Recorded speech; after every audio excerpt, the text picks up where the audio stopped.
Test is in 4-part, Part 1, Part 2, Part 3, and Part 4. Now look at Part 1. Part 1. You'll hear a young student asking the social organizer of his school for information about organized trips. First, you have some time to look at questions 1 to 4.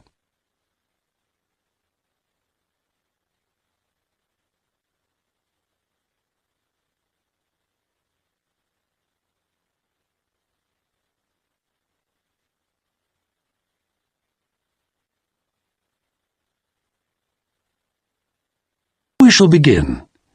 You should answer the questions as you listen because you will not hear the recording a second time.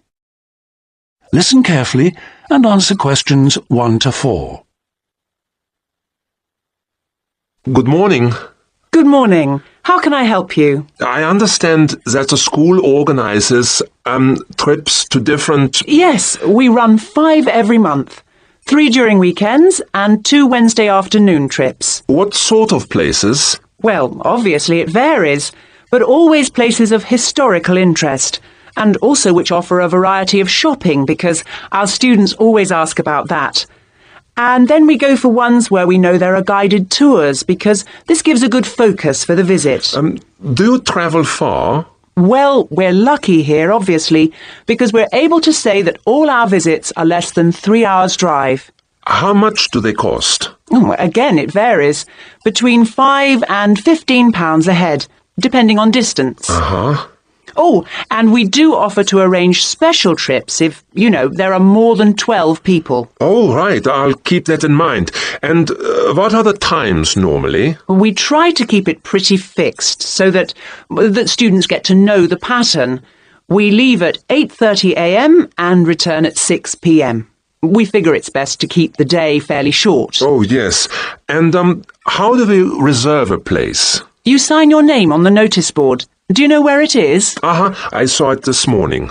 And we do ask that you sign up 3 days in advance, so we know we've got enough people interested to run it, and we can cancel if necessary, with full refund, of course. That's fine, thanks. Before you hear the rest of the conversation, you have some time to look at questions 5 to 10.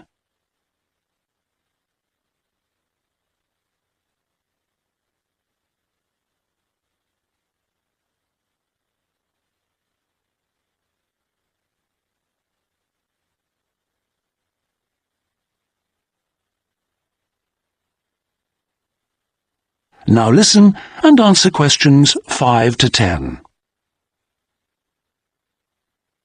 And what visits are planned for this term? Right, well, I'm afraid the schedule hasn't been printed out yet, but we have confirmed the dates and planned the optional extra visits, which you can also book in advance if you want to.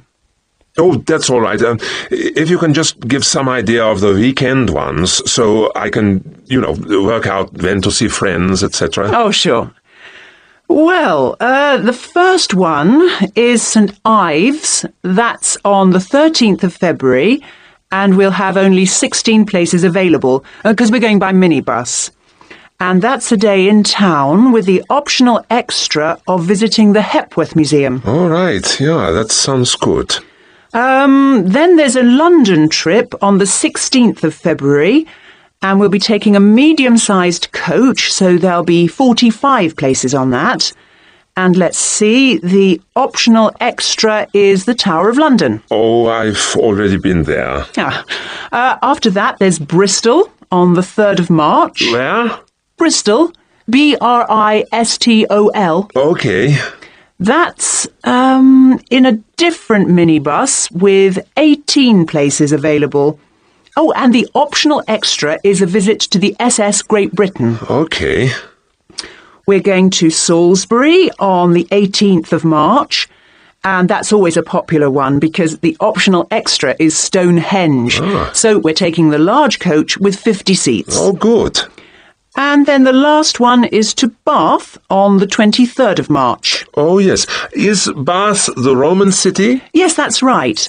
And that's in the 16-seater minibus. And where's the optional visit? It's to the American Museum, Well worth a visit. Okay, well, that's great. Thanks for all that. My pleasure. Oh, by the way, if you want more information about any of the trips, have a look in the student newspaper. Okay. Or have a word with my assistant. Her name is Jane Yentob. That's Yentob. Right, I've got that. Thank you very much for all your help. You're very welcome. I hope you enjoy the trips.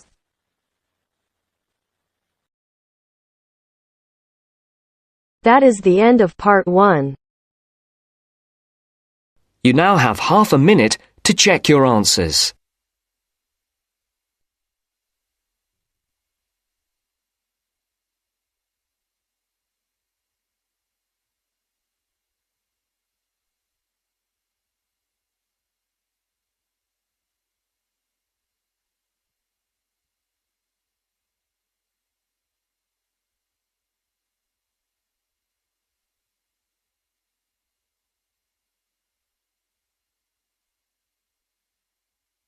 Now turns to part 2. Section 2. You'll hear a tour guide giving a talk about a museum centre called Riverside Industrial Village. First, you have some time to look at questions 11 to 13. Now listen carefully and answer questions 11 to 13. Good afternoon, everybody, and welcome to Riverside Industrial Village. To start your visit, I'm just going to give you a brief account of the history of the museum before letting you roam about on your own. I won't keep you long, okay? Now, from where we're standing, you've got a good view of the river over there. And it was because of this fast-flowing water that this site was a natural place for manufacturing works.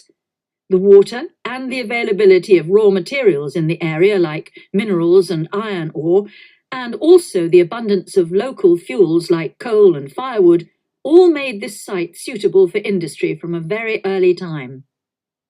Water was the main source of power for the early industries, and some of the water wheels were first established in the 12th century, would you believe? At that time, local craftsmen first built an iron forge just behind the village here on the bend in the river. By the 17th and 18th centuries, the region's rivers supported more than 160 water mills, and many of these continued to operate well into the 19th century. But then the steam engine was invented, and then the railways came, and the centres of industry were able to move away from the rivers and the countryside and into the towns. So industrial villages like this one became very rare. So, that's the history for you. If you'd like any more information, you can ask me some questions, or you can read further in our excellent guidebook. Before you hear the rest of the talk, you have some time to look at questions 14 to 20.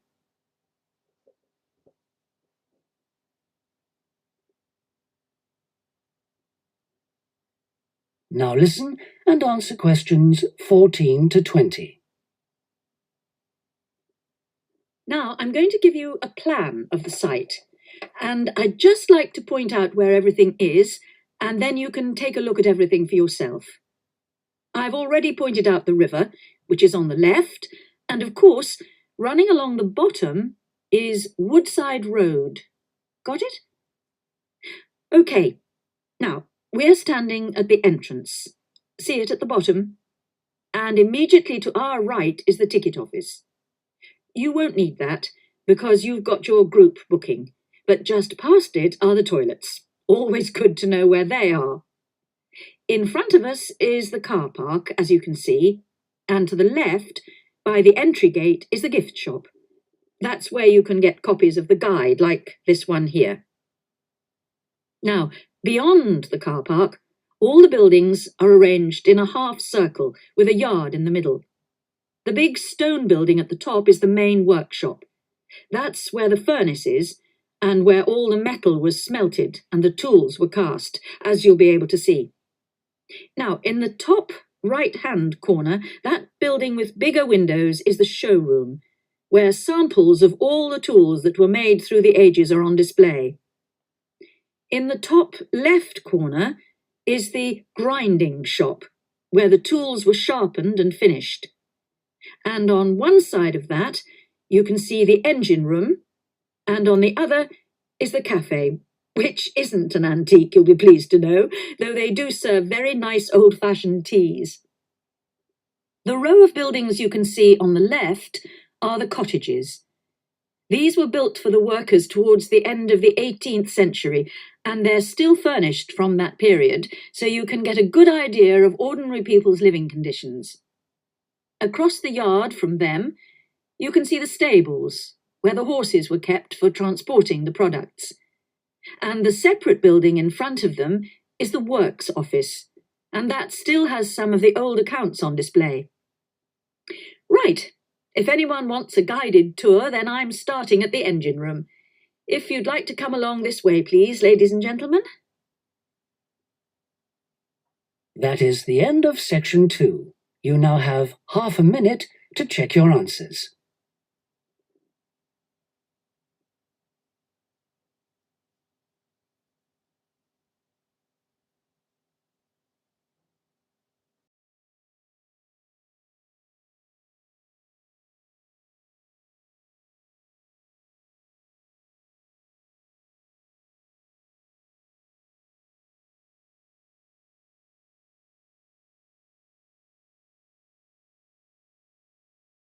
Section 3.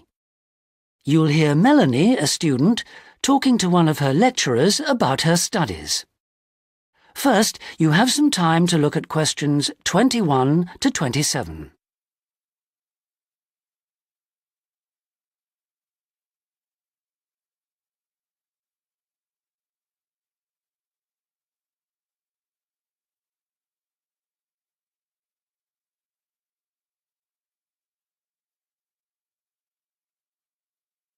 Now listen carefully and answer questions 21 to 27.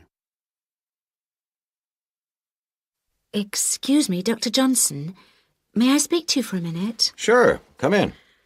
I'm Melanie Griffin. I'm taking your course in population studies. Right. Well, Melanie, how can I help you? I'm having a bit of trouble with a second assignment. And it's due in 12 days. What sort of trouble are you having? Is the assignment question a problem? Well, that's part of the problem. I've been having trouble getting hold of the books. I've been to the library several times and all the books are out. Sounds like you should have started borrowing books a bit earlier.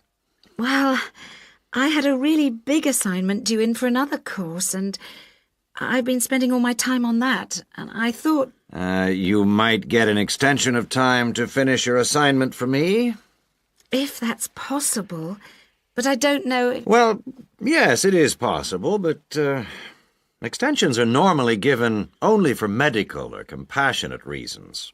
Otherwise, it's really a question of organizing your study, and we don't like giving extensions to students who simply didn't plan their work properly.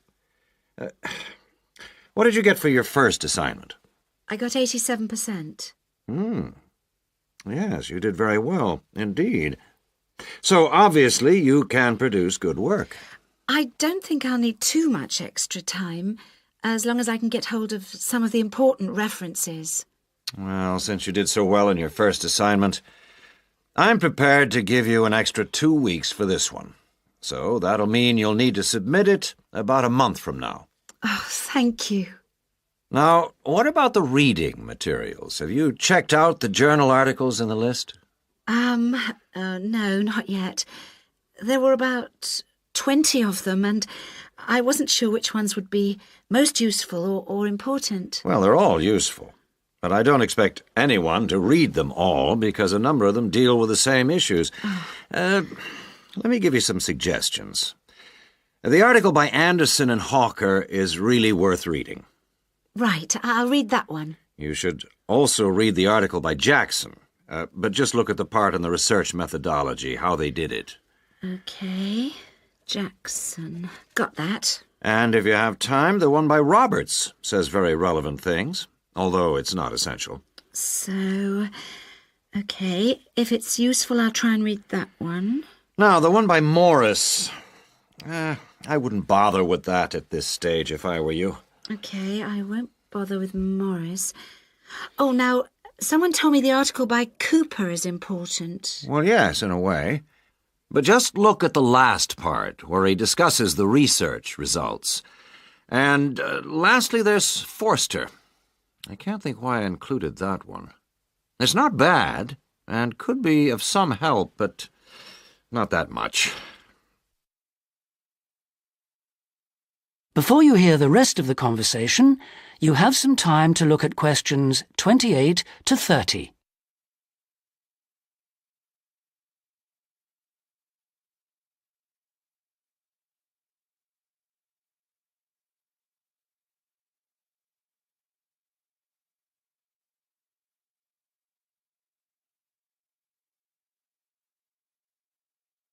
Now listen and answer questions 28 to 30. Now, let's deal with the assignment question. What's the problem there? It's the graph on page 2. What seems to be the problem? It's just the bar graph showing reasons why people change where they live. Well, I've got a photocopy, but the reasons at the bottom are missing. Ah, okay. Look at the first bar on the graph. Now, that indicates the number of people who move because they want more space. Oh, I see. Bar 1. OK. Now, what about the next bar? Bar 2 is to do with the people living nearby, disturbing them. So they chose to move away to somewhere quieter. Now, let's look at bar number 3. Another reason people change their place of living is because they want to be closer to the city. OK. Proximity to the city is an issue. Now, bar number 4 refers to problems when the owner of the property won't help fix things that go wrong. In other words, the owner is not helpful, and so the tenants move out. OK. Now, what about bar 5? Bar 5 is about those people who move because they need a bus or train to get them into the city or to go to work. OK. And bar 6? Bar number 6 is interesting. That reason was given quite a lot. People moving because they wanted to be in a more attractive neighborhood. Oh, yes. Thank you very much. That is the end of section 3. You now have half a minute to check your answers.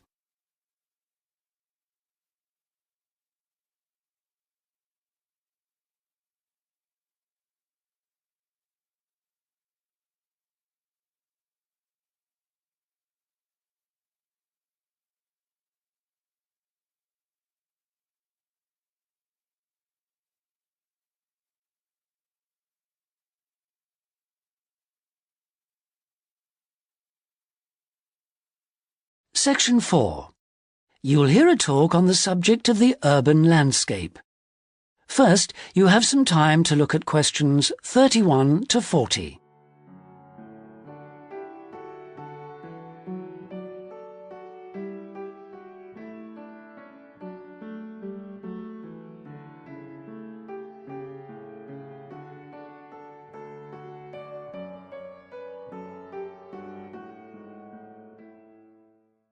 Now listen carefully and answer questions 31 to 40.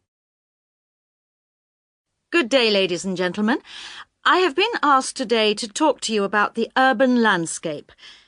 There are two major areas that I will focus on in my talk: how vegetation can have a significant effect on urban climate, and how we can better plan our cities using trees to provide a more comfortable environment for us to live in.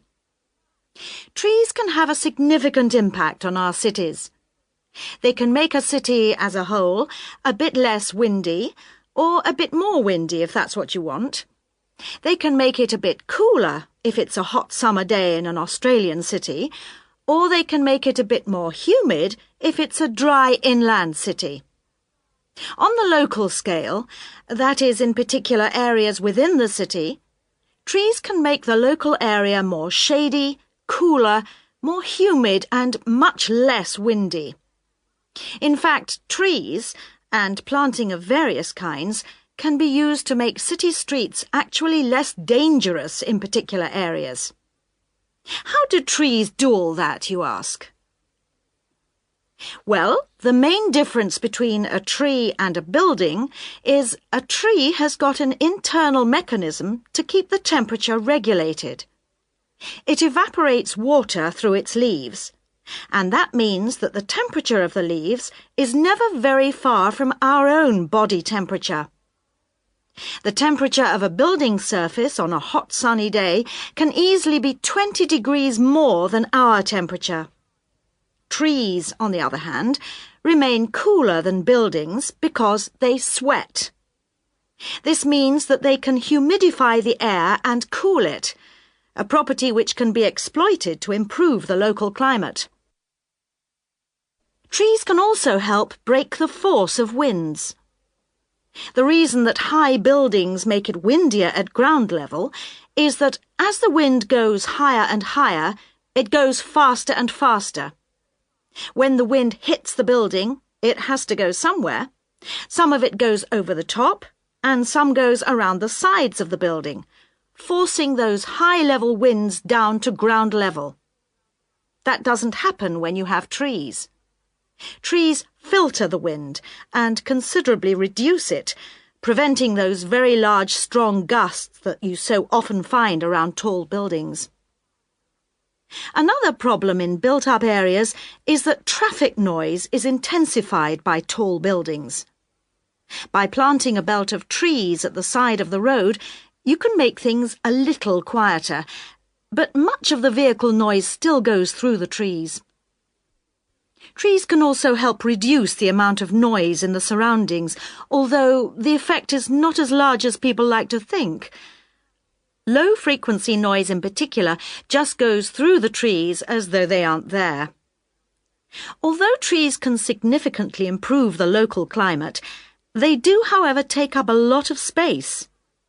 There are root systems to consider, and branches blocking windows and so on. It may therefore be difficult to fit trees into the local landscape. There is not a great deal you can do if you have what we call a street canyon, a whole set of high-rises enclosed in a narrow street. Trees need water to grow. They also need some sunlight to grow, and you need room to put them. If you have the chance of knocking buildings down and replacing them, then suddenly you can start looking at different ways to design the streets and to introduce tree planting. That is the end of section 4. You now have half a minute to check your answers.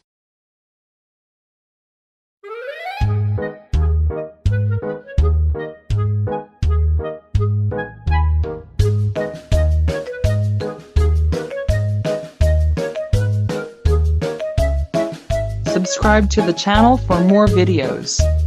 Support us by clicking on the like button and leaving your comments here. Thank you.